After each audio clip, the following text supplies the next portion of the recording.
Hello everyone, welcome back to my channel learn English with Swarnamay. तर friends, मी ते विकत घेऊ की नको, तिला हे आवडेल की नाही, किंवा मी जावे की नाही जावे, किंवा मी जावे की नाही, अशा प्रकारचे सेंटेन्स आपण बऱ्याच वेळेला बोलत असतो. त्याचप्रमाणे मी कसे तरी गाडी सुरू केली, किंवा मी कसे तरी वेळेत पोचलो, मी कसे तरी घरी पोचलो, अशा प्रकारचे सेंटेन्सेससुद्धा आपण दैनंदिन जीवनामध्ये बऱ्याच वेळेला बोलत असतो. मग आता ही जी मराठीतली सेंटेन्सेस आहेत ते इंग्रजीमध्ये बोलताना कोणत्या प्रकारचे स्ट्रक्चर वापरले जाते तेच आपण आजच्या व्हिडिओमध्ये समजून घेणार आहोत. म्हणजेच आजच्या व्हिडिओमध्ये आपण इंग्रजीतील 2 महत्त्वाचे असे स्ट्रक्चर शिकणार आहोत. तेव्हा तुम्ही संपूर्ण व्हिडिओ स्किप न करता शेवटपर्यंत नक्की बघा, आणि व्हिडिओ जर आवडला तर व्हिडिओ नक्की लाईक करा. तर आता फर्स्ट स्ट्रक्चर आपण बघणार आहोत ते म्हणजे वेदर ऑर नॉटचा उपयोग हा केव्हा आणि कसा करतात. आता सर्वात आधी वेदर ऑर नॉटचा मराठीत अर्थ काय होतो, तर की नाही, किंवा असो वा नसो, किंवा हो किंवा नाही, अशा प्रकारचे कन्फ्युजन जेव्हा आपल्याला असते तेव्हा अशा प्रकारचे हे जे स्ट्रक्चर आहे म्हणजे वेदर ऑर नॉट हे स्ट्रक्चर वापरले जाते. आता मी ही जे खाली एक्झाम्पल घेतलेली आहे त्यावरून तुम्हाला समजेल की ह्या स्ट्रक्चरचा उपयोग हा कसा केला जातो. मग त्यासाठी सर्वात आधी तुम्हाला वेदर हे घ्यायचे असते. त्यानंतर जे सेंटेन्स असेल मग ते कोणत्याही काळातलं असो त्या काळानुसार तुम्हाला ते सेंटेन्स इथे लिहायचे असते.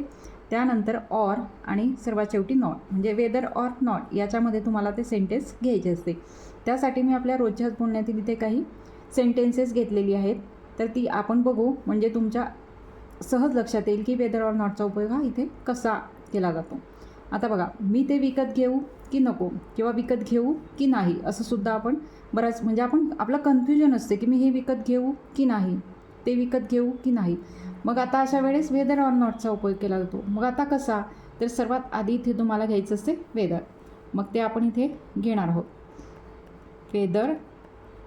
त्यानंतर आपल्याला काय करायचं आहे, इथे सेंटेन्स घ्यायचं आहे. काय आहे सेंटेन्स, मी ते विकत घेऊ की नको. मग मी ते विकत घेऊ म्हणून आपण वेदर आय बाय आणि ते म्हणून इट घेऊ, weather I buy it.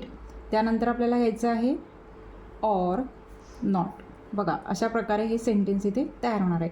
Weather म्हणजे मी ते विकत घेऊ म्हणजे I buy it, or not whether I buy it or not, अशा प्रकारे हे सेंटेन्स येणार आहे. त्याचप्रमाणे तुम्ही इथे असं सुद्धा म्हणू शकता की whether I should buy it or not, असं सुद्धा जर तुम्ही बोललात तर इथे सुद्धा बरोबरच येणार आहे. आता नेक्स्ट काय आहे, तिला हे आवडेल की नाही. बघा एखाद्या वेळेस आपण काहीतरी सरप्राईज एखाद्याला देत असतो, पण आपण काय विचार करतो की तिला हे आवडेल की नाही, किंवा त्याला हे आवडेल की नाही. मग आता इथे सुद्धा हे की नाही म्हणजे कन्फ्युजन आहे, तेव्हा वेदर ऑर नॉटचा उपयोग तुम्हाला करायचा असतो.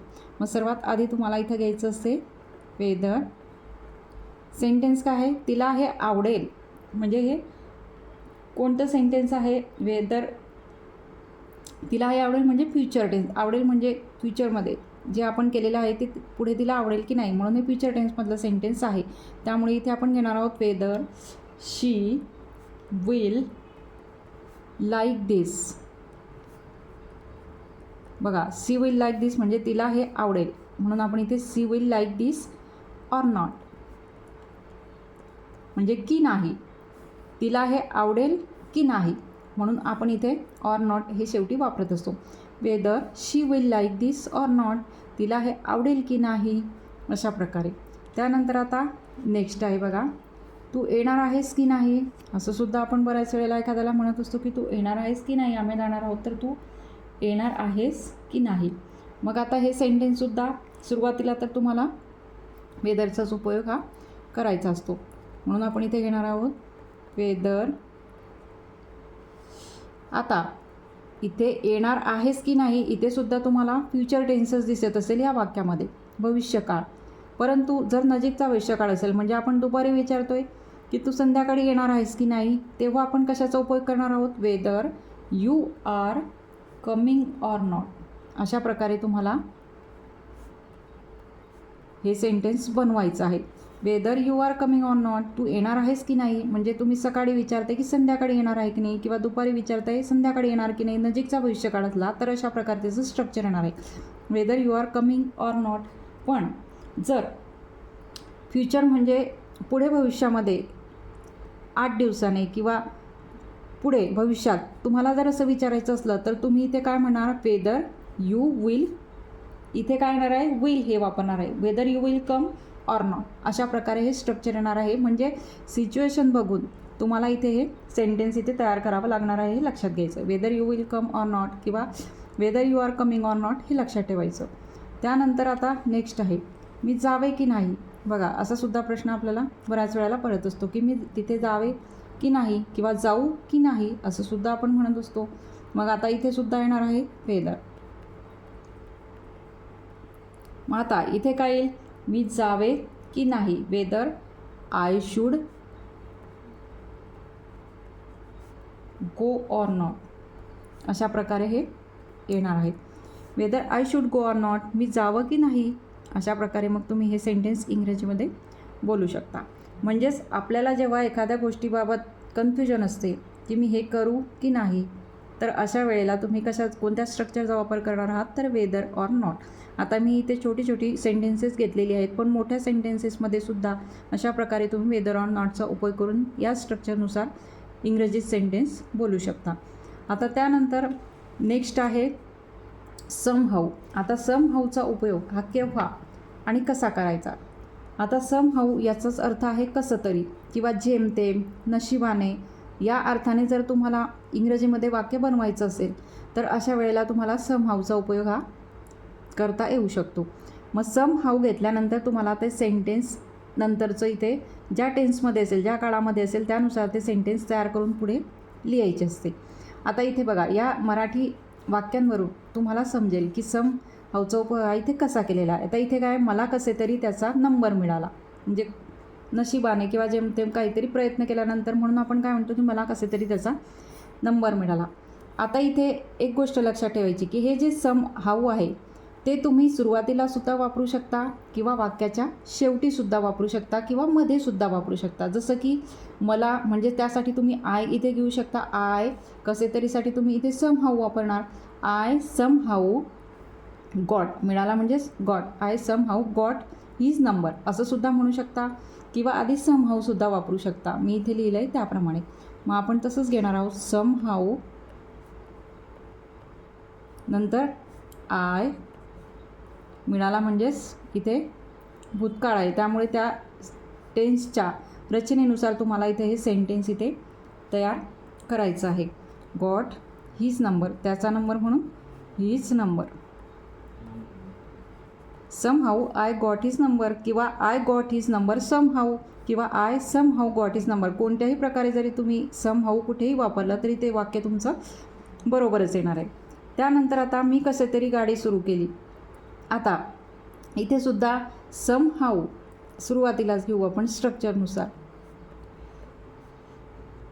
त्यानंतर आपल्याला काय घ्यायचं आहे, समहाऊ आय स्टार्टेड